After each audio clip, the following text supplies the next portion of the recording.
Learn this sponge technique for making bread, amaze your family, and save at least an hour's time. Join us now to learn this method. This is the fourth installment in full-term breads or yeast breads. I'm going to be making a angel dough, which is a recipe that I helped develop years ago. It's been used in many restaurants and several bakeries, and it's been a real easy recipe to scale out because everything is in equal parts and easily divided by the cup. This is based on a 1-quart recipe. You can get this online. Give me a shout and I'll send you a copy. I'm going to try to do my best at giving you the recipe as we go as well. It is based on 1 quart, which makes it easily scalable to the home or commercial application. I'm going to use 2 cups of water, a half a recipe today, because that's what fits in my mixer. And that keeps me out of the job of having to knead the dough for 10 or 12 minutes. It takes about 7 minutes in the mixer and saves my muscles. We're going to start with water that is about 105 degrees. It needs to be less than 115 degrees, but warmer makes it rise faster, and I'm in a position where I want this to be done. And so the recipe now calls for, on a full recipe, 3 tablespoons of yeast. So I'll be putting in about 1.5 tablespoons. Now remember, it doesn't matter a lot how much is there, as long as the yeast, or as long as the water is 115 degrees. The dead yeast is what tastes like yeast, and any extra yeast that we add right now, a little anyway, simply makes it grow faster because we're trying to build a culture. We're growing baby yeast, and these baby yeasts, as they metabolize sugar and use oxygen, they end up farting CO2 basically, which gives us the leaven. I'm going to put a little sugar in as well. Now this recipe is quite sweet, and so I'm going to go get some sugar because I forgot, and we're going to put in just about 1/2 cup of sugar. This makes a sweet dinner roll and is suitable for making sweet rolls as well. Okay, I'm putting in 1/2 cup of sugar, and I want to put this in with the yeast because it needs to be nourished, and yeast loves sugar, and if there's not sugar like in an Italian bread, then the yeast will actually convert the starch to sugar so that it can be nourished. But it is a slower process, and it takes longer for that to proof and develop. And I'll be back in about 10 minutes once this yeast blooms. Okay, hopefully you can see how this is dissolved, rehydrated. We call it bluing.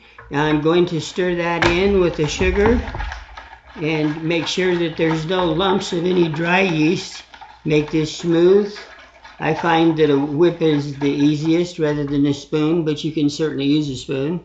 Now at this point I'm going to be adding a couple of the other ingredients. One is vanilla. Now this is not common to bread, but it is, I'm going to be using about 2 tablespoons, 1 ounce. Now I've been cooking a while. I got a good guess on how much that is. At the same time, don't worry about it too much. A little more vanilla doesn't hurt at all. And I'm going to add 1/2 cup of creamer. Now you can use dry milk, and that's perfectly fine. I find that creamer is quite cheaper and works just fine. I'm going to be adding in 1 tablespoon and 1/2 of salt.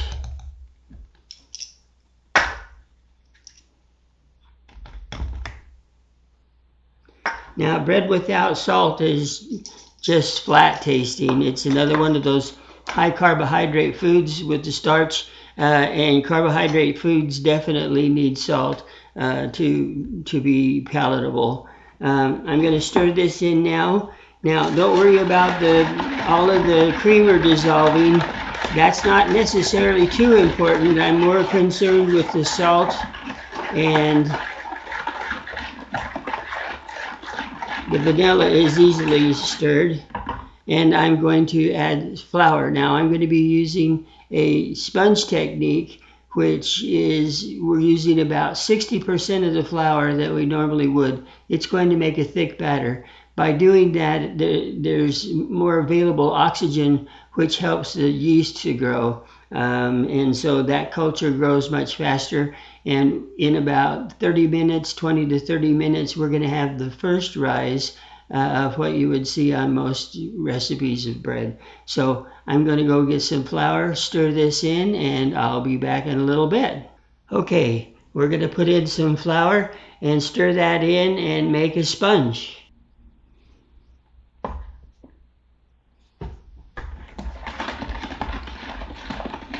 Looks like this will take a little bit more, perhaps. A thick batter or a light dough, whichever you want to call it. And we're going to allow this sponge to develop for about 20 minutes and see what we have. Be back. It's been 20 minutes and you should be able to see that this is at least doubled. And we're going to now add some oil. The oil shortens the protein chains and makes it more tender. That's kind of why shortening is called shortening, is because oils and fats shorten protein chains. Now I'm adding 1/2 cup of oil because this is a half a recipe. Now the oil actually kind of helps pull it away from the edges of this bowl.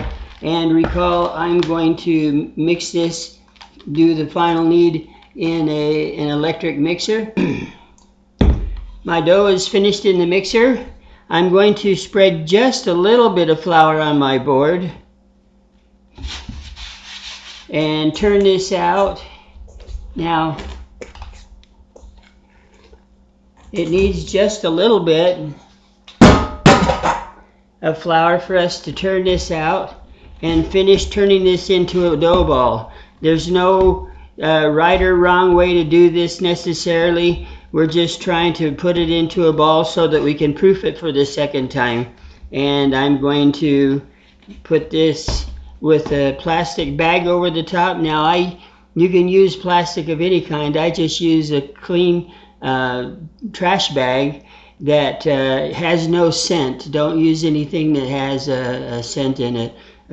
So just a plain plastic bag, but you can use food film, or I've even seen people use like a grocery store plastic bag or two to do it. By using plastic, not only does it keep it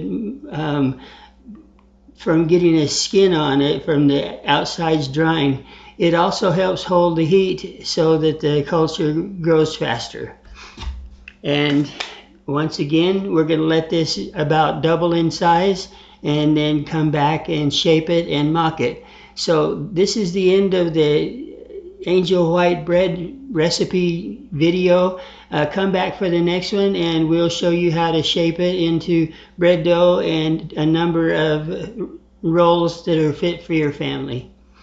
Good day.